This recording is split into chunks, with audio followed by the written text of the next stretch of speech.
Hello sir, अस्सलाम वालेकुम, नमस्कार। आइए, नमस्ते।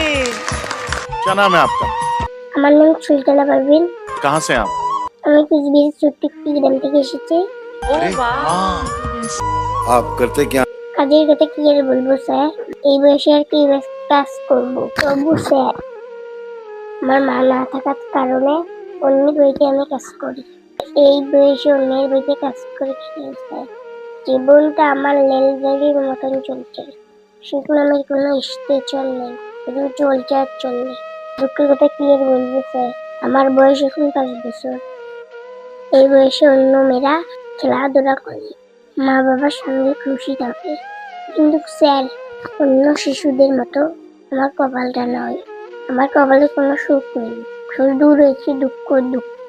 এইটুকু বয়সও আমাকে পেটের দায় অন্য বেঁধে কাজ করতে হয়েছে। आप जो कर रही हो वो मेहनत का काम है, वो ईमानदारी का काम है, वो सच्चाई का काम है, वो कला का काम है।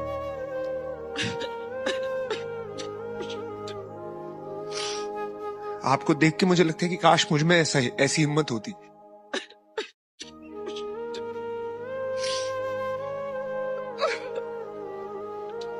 मेरे दिल से ये दुआ है कि आपको इस स्थिति में कभी फिर से होना ना पड़े। देखिए, एक बात तो आपको ये बात हमें बतानी पड़ेगी, और वो दिन दूर नहीं है कि लोगों का नजरिया आपके लिए बदल जाएगा और एक सुपरस्टार के रूप में आपको दुनिया जरूर देखेगी, बिकॉज इंडियन आइडल ने आपको वो मंच दिया। তবু আমার দুঃখ নেই স্যার, উপরওয়ালা যা আমার কপালে লিখেছে সেটাই আমার সঙ্গে ঘুরবে। তাই আর বেশি কিছু না বলে আমি আমার জীবন থেকে নেওয়া ছোট্ট একটি জ্ঞান বলবো। সেই জ্ঞানটুকু আপনাদের আশা করে ভালো লাগবে।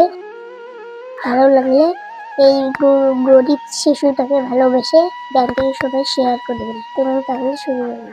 चलिए जरूर सुनते हैं।